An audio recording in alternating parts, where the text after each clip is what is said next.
Game week 9 was a very, very funny old game week, and it started off poorly.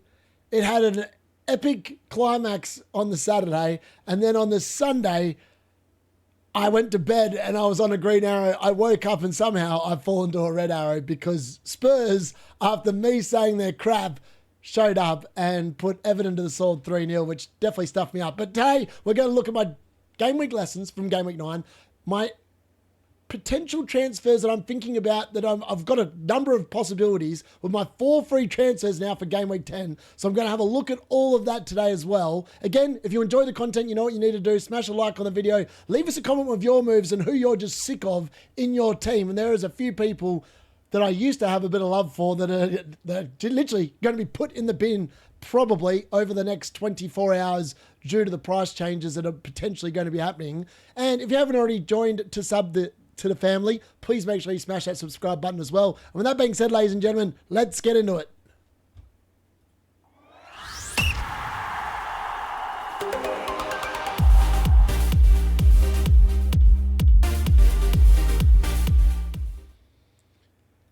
So let's review how the team went. And look, for once, I got the captaincy call right. I'd said I had a strong belief that Erling Haaland was going to blank. And in fairness, it was kind of a little bit lucky that he did blank because he should have scored. He should have scored. He got played through. He was one-on-one with a keeper, and he just made an absolute butchery of it.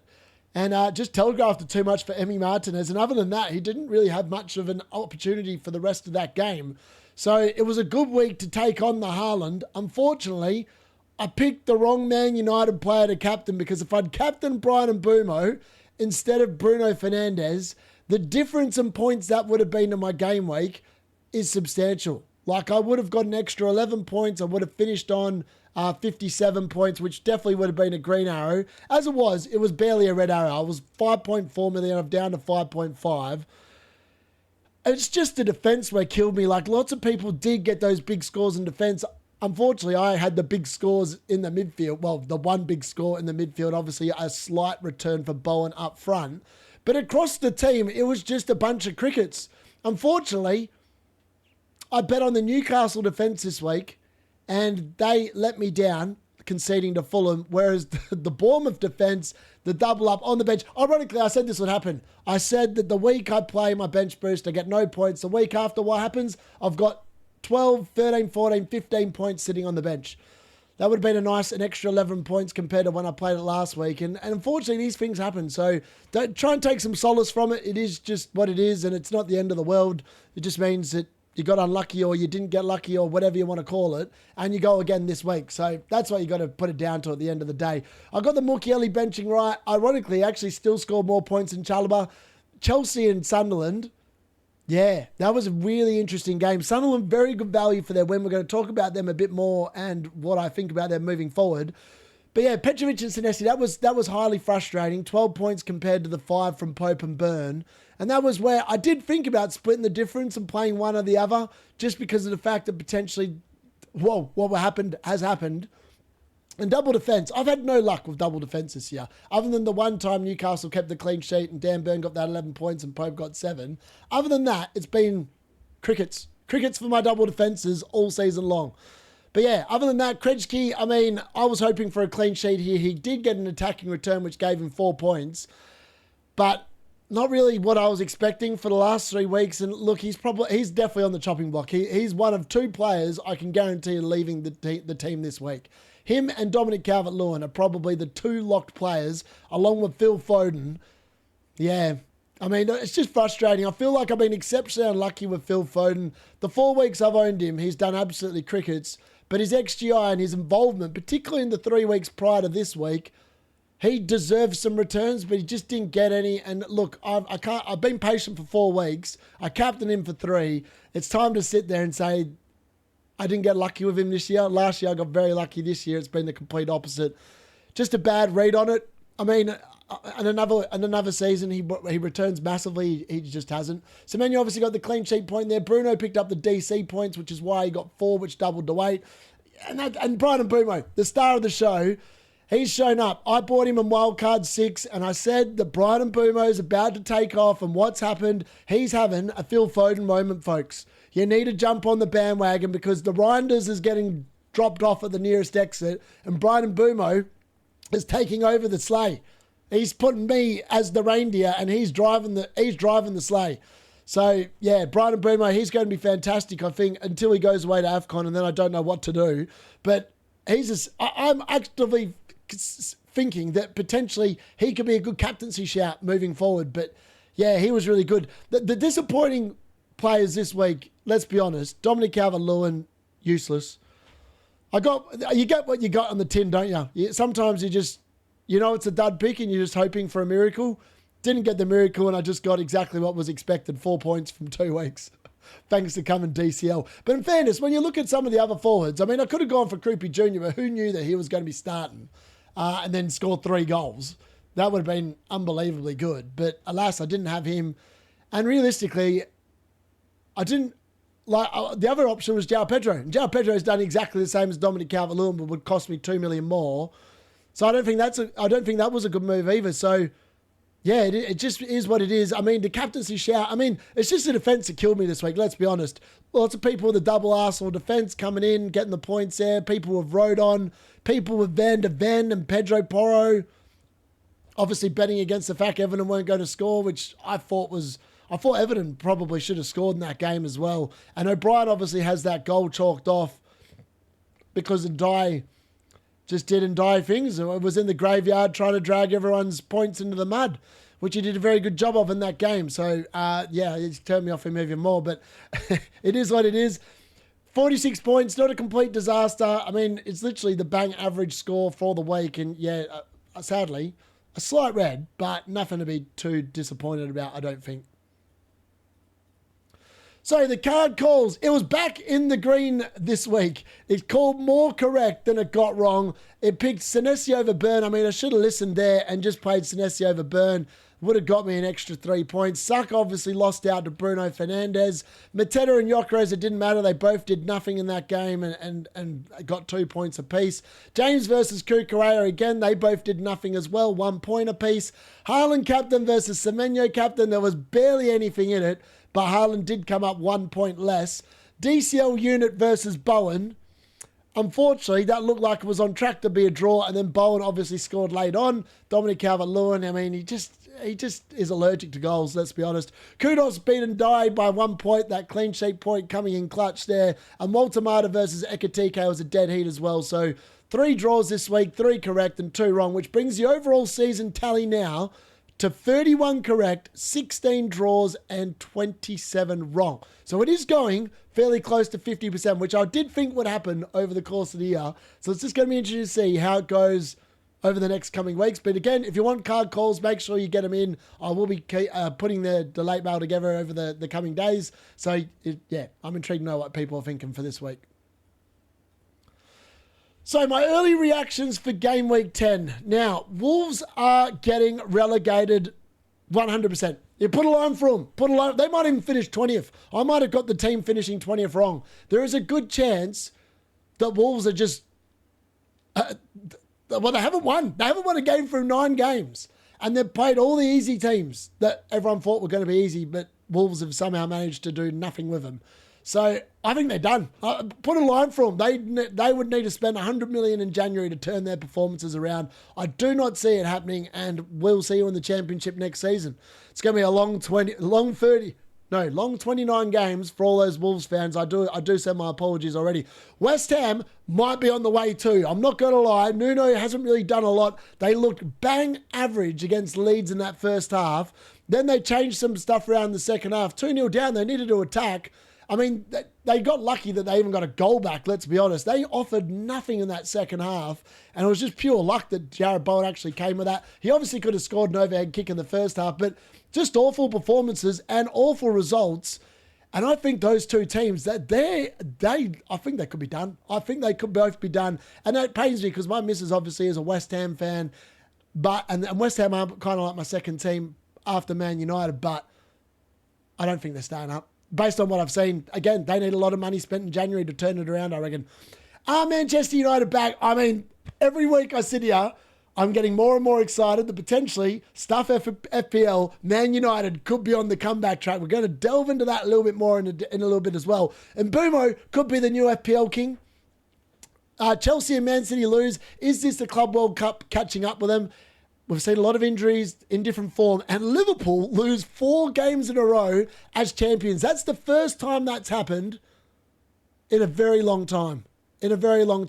Liverpool are putting up the worst title. They're actually putting up a worse title defence than what David Moyes did when he took over from Fergie about 12 years ago.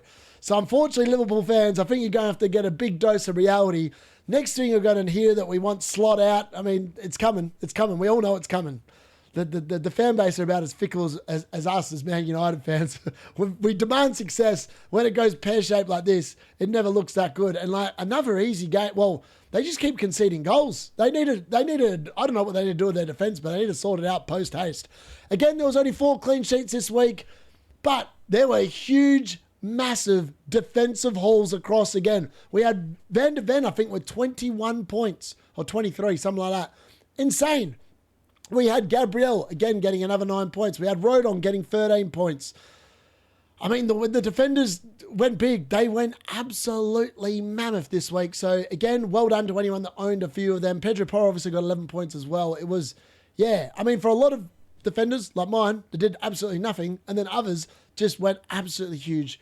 And Hartman obviously got a double assist for Burnley as well. It's just attacking returns are coming back. It's not all about the DC points. There's actually a significant lack of them in the defence this week among the popular assets. But yeah, and the forwards are underwhelming. Again, just nothing. No value for money there. I'm going to delve into that a little bit more as well. Now, the cartel will be driving the Mbumo bandwagon, but the D-Unit, I mean, I haven't actually called that many things massively correct this season. But the one thing I did have that I've got correct was Brian Mbumo. In game week 6, when I wildcarded, he was one of the ones that I really wanted to bring in, along with Phil Foden. And what a masterstroke that's been. So far, it's got me 29 points in the last 3 weeks alone. And I'm looking forward. The Man United being in form, attacking form, equals a lot more points coming from Brian Mbumo, I reckon. Just the way that they're playing, he just ends up with a lot of good chances, and I think he's going to continue. I think Bruno will step it up as well, FYI. Carabao Cup games are this midweek, so with the chance of a blank game week and double game week on the line in that Crystal Palace versus Liverpool game in the Cup. Now, if Crystal Palace win, the chances of a blank and double significantly increase. Not to say that they'll actually happen, but if you're holding some chips for that, we will be a little or one step closer to understanding whether that's a reality or not, or potential reality this midweek. So the effects of the Club World Cup. Now, I am concerned for Chelsea and Manchester City. Manchester City are starting to look like the team from last season with every passing week. They have not looked good. Against Villa, they look very similar to the Man City that sputtered and started for most of last season. And when you've got Reinders playing as centre defensive midfielder, I don't think that's a recipe for success. I don't know what Pep thinks about it, but for me, it just didn't look like a good move. It didn't look very good tactically. And Aston Villa, I honestly believe, should have won that game by a fair bit more. Let's not be honest. Now, the table does not lie. Sunderland are in the top 4. Let that sink in. We've had a quarter of the season now, and Sunderland are in the top 4. Now, whoever's in charge at FPL Towers, Mark Southerns, this is a direct call out to you. Fix the FDR, mate. It is wrong. Sunderland are not a green fixture. I listened to a bunch of the cartel saying it was a great fixture for Chelsea last week, and I said on the late mail it was not a good fixture. It's a much harder fixture than everyone's giving credit for. The only team that's actually really pulled Sunderland's pants down this season was Manchester United at home. That's the only time I've watched Sunderland and thought they're getting well beat here. They have not been easy beats. I know they lost to Burnley, but that was not an easy game either. They should be a grey fixture at the very minimum. At the very minimum. West Ham, dark green. Burnley, dark green. Wolves, 100% dark green. Make it happen. There's so much disrespect for Sunderland. Their defence has been really good. Their defensive numbers, yes, you can sit there and look at the stats or whatever, but when you're watching them in the games, that they were significantly the better team against Chelsea on the weekend, and they went to Stamford Bridge and did it. So yeah, the Sunderland's defence just continues to, and they're getting the clean sheets as well, and their defenders are getting the DC contributions. We've seen 17 pointers already for Alderete, Mukiele, and Ballard.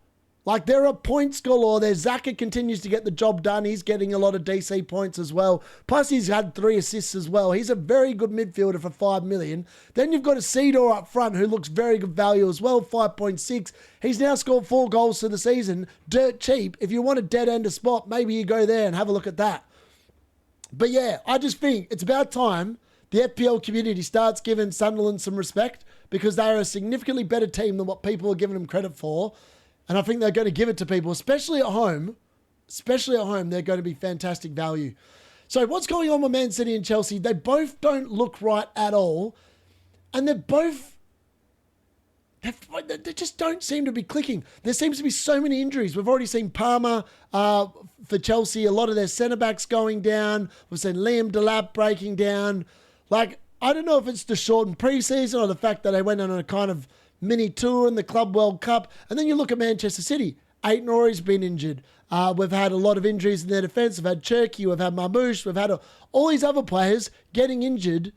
I don't think it's a coincidence. I don't think it's a coincidence. It's not a coincidence. It's because of the fact it's associated to that. It is a sign that there's too many games being played in general, I think, as well. And that tournament just needs to be completely abolished. It should not be coming back, because the proof is in the pudding. I'll be interested to see how the other teams that went far in the competition, like PSG, Real Madrid and stuff like that, go. Even PSG are not walking away with League One at the moment. And I'd put that in a direct correlation to the fact that they participate in the Club World Cup and all their players are probably buggered. So that's probably why we're seeing a lot more injuries. I think no one outside of Haaland for City is a pickable pick right now. I actually don't think they're pickable. And I'm turfing on one. The idea is to get rid of Foden. Reinders might stay as the dead spot in midfield, but he's also probably in the bin. I just think they have to go. I think they have to go. The only one that you can sit there and say has showed up this season is Erling Haaland consistently. And I think the rest just probably need to be shown the door until the fixtures look a bit nicer again. Chelsea look fragile as well. I just don't know what's going on defensively. They look like they should have a much better defense than what they do. Like, Kukurea is a good defender. Chalobah's a good defender. We could argue about the fact that they've got a few injuries and maybe that's making them a bit weaker. But their most glaring issue was Sanchez in goal, and they didn't address it in the summer. And yet their best goalkeepers continue to play away from the club on loan. I don't understand what they're doing there at all with the goalkeeping position. And maybe they've just made too many signings again and they can't quite get that balance. I feel for Maresca in some ways, because I think he's actually a pretty good manager, but I feel like the squad is almost too bloated at Chelsea, and they're just not getting the rhythm that you'd like to be hoping for as a Chelsea fan. So yeah, I don't really know what to think, but I think the effects of the Club World Cup are starting to bite them pretty hard. Is it time to go big at the back? I think it is. I think it is. I'm actually actively, and we'll look at my transfer plans in a second, I think the way to go, I looked at the leader of the D-Unit mini league, and he's played 5 at the back on 4 occasions. He's played 4 at the back on another 2. He's only played 3 at the back on 3 occasions, and on 2 of them, one was a bench booster, the other one was a free hit or a wild card, one of those. So I think loading up on 5 defenders is key, and then playing them.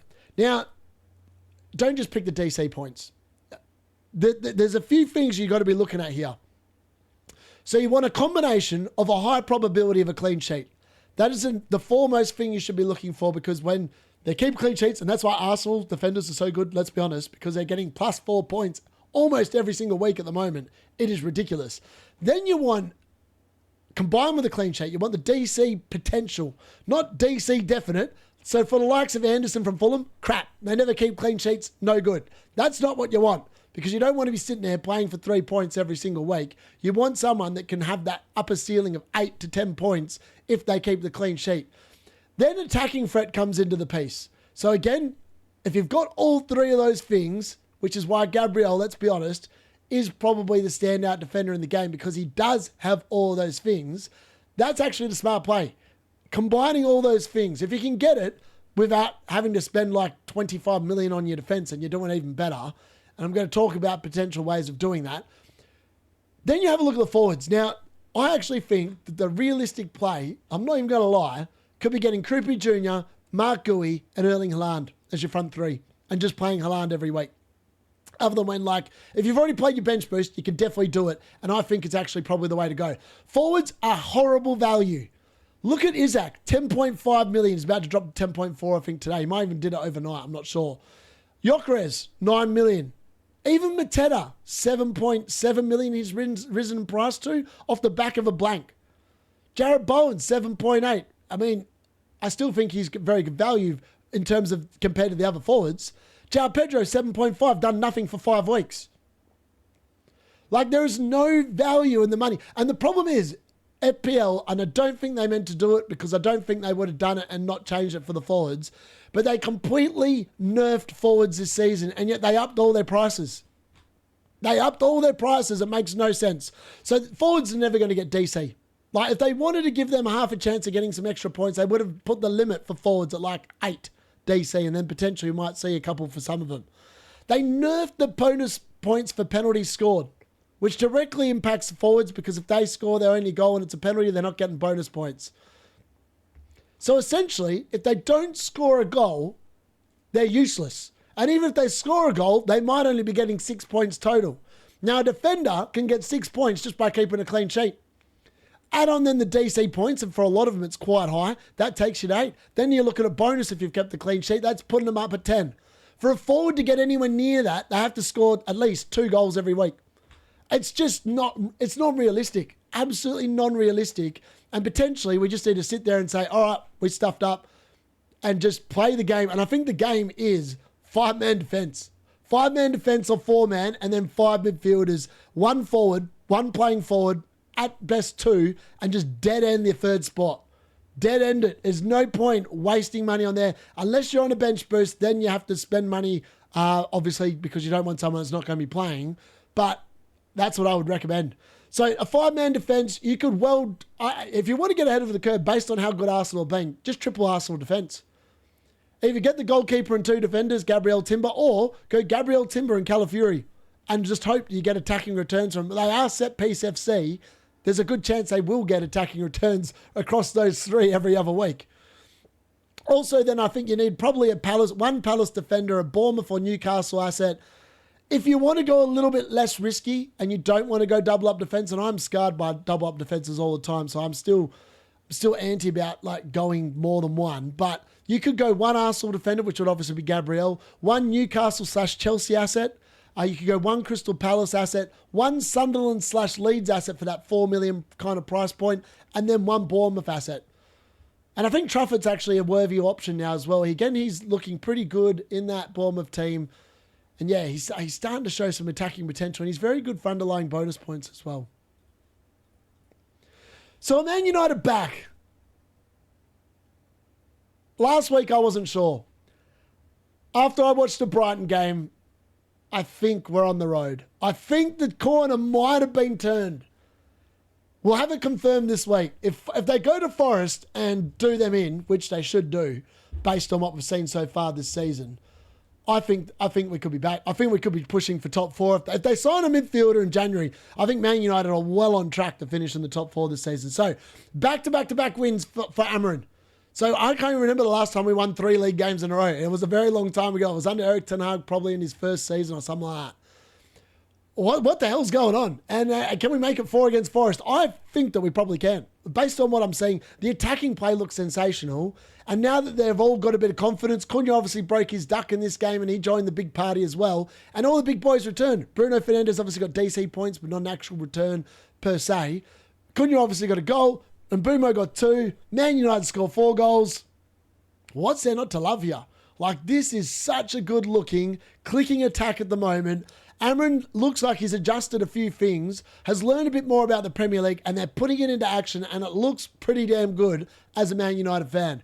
Bruno again was super close to a mega haul. He had 0.57 XGI in this game. How he didn't actually get a return, I'm not sure, but he did get the DC, so at least that was something. And when you compare it to how a lot of the other midfielders went this week, 4 points is actually pretty good. But let's talk about the real king. Now, move aside the Egyptian king, Mo Salah. It is time for the Cameroonian king. He has come to take over Brian Mbumo is starting to show the form that he showed at Brentford last season at Manchester United.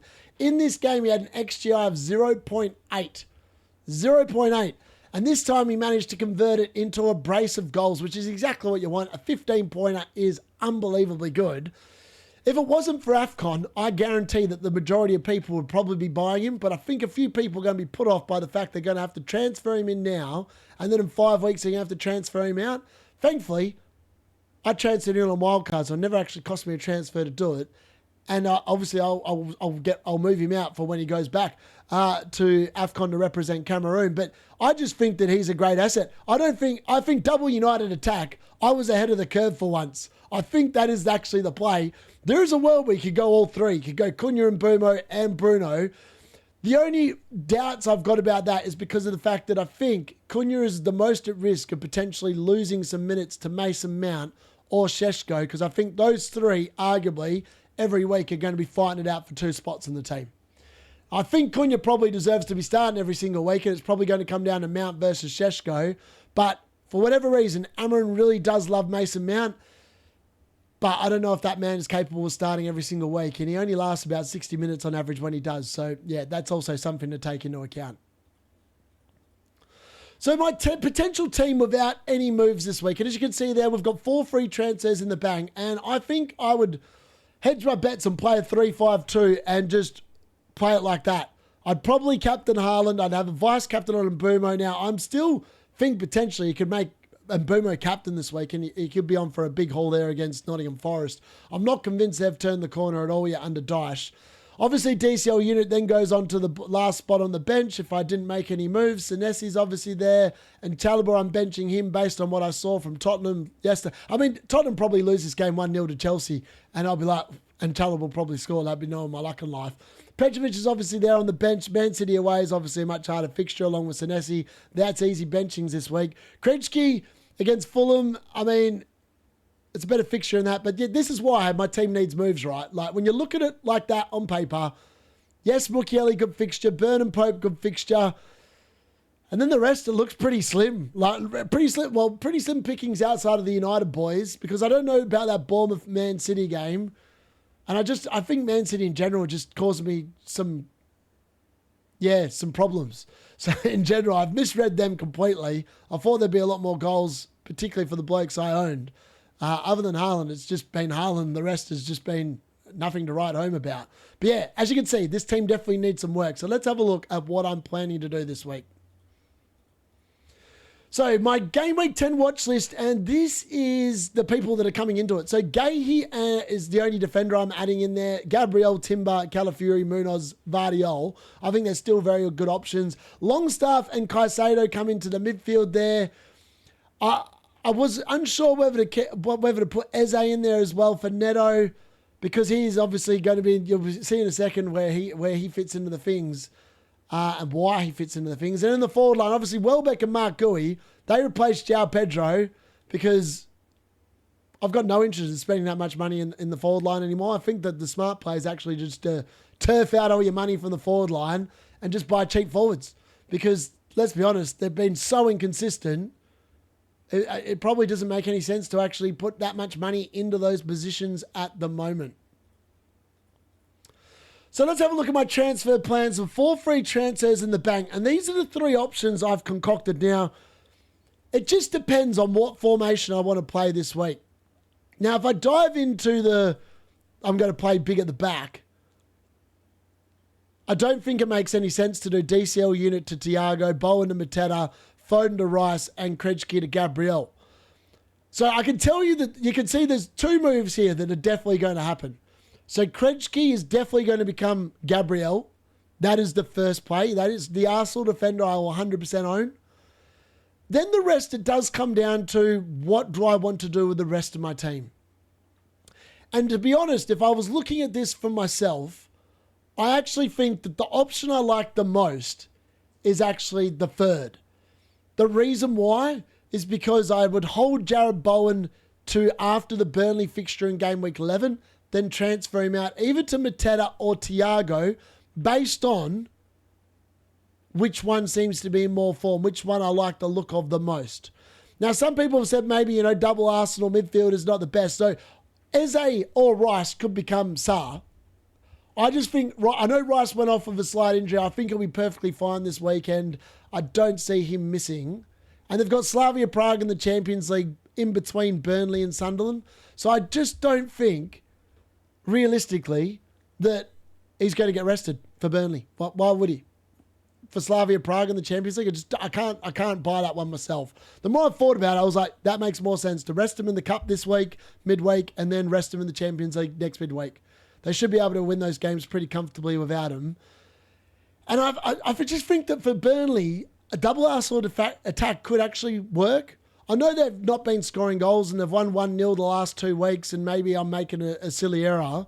But when we look at the rest of my team, I probably, like Chalobah's got Wolves and Burnley after the Tottenham game. So I kind of want to keep him for those fixtures, which makes bringing in a second Arsenal defender, unless it's for Mukiele, doesn't make much sense. But if I bring it in for Mukiele, all of a sudden I've got so much money spent in defence. I don't know if that's correct either, but it could be. It could really be the case that might actually be the most intelligent player. I just think that Mukiele is such a good value asset. 4.1 million. What Sunderland have been doing, I think it's stupid to get rid of him, to be honest. So yeah, these are all the combinations I've got. I've literally got the exact money to do all 4 of them. Sorry, all 3 of them. There are a couple, obviously, alternatives. I could save some money by doing some other stuff. But I'd like having Thiago. But I just need to get rid. But I would need to bring in Longstaff if I was to do the Thiago to DCL unit move. And that's where it gets a little bit complicated. Or I would have to do a 5th transfer in order to free up the rest of the funds. And there's a few other things. And I'm open to a hit this week, to be honest with you, because I really just want to sort the team out and then just roll the transfers again till when we get the freebies in, because the team will look good based on what I do this week, not only for the short term, but for the long term. So yeah, let's have a look what the team would look like if I did option 3, which, as I said, is the one I'm leaning forward towards the most at the moment. So this is how it would line up. We would have Pope in goal with a double up with Dan Burn of West Ham away. It would be Chalobah starting in defence of Tottenham away, and we're just going to hope that he does okay. Mukiele would obviously have the Everton at home fixture. Gabriel comes in with the Burnley away fixture. Then we'll have Bruno Fernandes and Mbeumo double up Nottingham Forest away. We'll have Rice and Eze double Arsenal attack against Burnley away. Haaland up front by himself for Bournemouth at home, and Semenyo obviously against City. That should be not Nottingham Forest at home. That should be Manchester City away. But yeah, Man City away for Semenyo. He obviously played Nottingham Forest this week. I changed the colour and then just didn't actually change the letters. On the bench, it would leave Jarrett Bowen as first sub, Newcastle at home. I don't honestly see West Ham doing anything against Newcastle based on what I've seen the last 2 game weeks. Senesi obviously will be second sub, Manchester City away. I just don't see him doing very much except potentially getting DC points. Mark Gui comes in just to be the dead spot, last man on the bench. Tottenham at home, he might start, he might not, doesn't even matter really. Tottenham away, that should be. And then Petrovic, obviously Manchester City away. That's an easy benching between the goalkeepers this week. That would leave me 0 money in the bank, the exact money to make those moves happen. And to be honest with you, I feel like this week, and like people sit there and go, why do you want to go double Arsenal attack instead of double Arsenal defence? Well, you tell me over the next few weeks that a second Arsenal defender is better than Chalobah. It could be better than Mukiele, I'll grant you that. After this week, it probably would be. But then Senesi's got amazing fixtures from game week 12 onwards as well, so I'm not going to turf him out. Chalobah I don't want to turf out until about game week 12. Burn, pretty much ditto. So, I mean, Burn's got West Ham United away and Brentford away. The 2 fixtures I don't mind playing them in. Like, I just think that it doesn't make any sense. But then in 2 weeks' time, I could roll those transfers and I could turf out for someone else that looks like a decent fixture or whatever, run from there, maybe to an Enzo or a Caicedo or something like that. And then I could actually spend up that money on Mukiele to get a second Arsenal defender in then. But then the fixtures for Arsenal do turn. So, like, it's like, am I just backing them in because they've just been so good for clean sheets and going double Arsenal defence? Or do I try and be a little bit differential in games where we expect Arsenal potentially to be a little bit better attacking-wise and back in their attacking assets? So that's the quandary I'm in. I don't know what the correct call is. Again, if you guys can let me know in the comments which combination moves you would do. I've literally got no money in the bank, well, except I've got 1.2 million with my team as it was before I've made any moves, and I'm yet to make a move, but I'm probably going to have to tonight because it looks like, again, Gabriel's going to be rising. Now, people will say you've got no Palace assets, and yeah, I'll take that on board. I did think about getting Sarah, thought about getting Mateta for Bowen, but realistically, I could get Mateta for Bowen next week. I don't think Brentford at home is going to be an easy fixture for Palace, by the way. I think they're going to find it a lot harder than what a lot of people are giving them credit for. But yeah, that's what I'm thinking at the moment. That's the one I'm more inclined to do. That combination of moves. So again, let me know what you guys think in the comments. I'm intrigued. So that brings you to the end of my transfer plans and where I'm looking ahead of Game Week 10. Obviously, there are midweek games in the Carabao Cup involving a lot of the Premier League teams that are still in there. Obviously, if you're buying a Man United player, you don't have to worry about that. They've already been knocked out by Grimsby. Bournemouth are also in that same boat. So there are some players you can sit there and probably buy now and be perfectly fine with it because they're not going to be playing midweek. But some of the other ones are going to be playing midweek, so we do have to see who starts and potentially who might miss out or be benched on the weekend. But I dare say Arsenal will play a rotated squad in the Cup and a rotated squad in the Champions League the following game week. So that for those two nice fixtures, it could be the differential play of going double Arsenal attack. Now, I also did even consider Gyökeres, but I watched him yesterday and I'd sell him. I think him and João Pedro are just priority sells. How the cartel got them both so horribly wrong on Wildcard 6, I'll never know. I mean, at least Jared Bowen's got me some points compared to Gyökeres and João Pedro in that space of time. But yeah, I mean, the other pick, the Pigeon and turning into DCL unit, that's why I figured I might as well just get Mark Gui. Go right down to 4.2 million.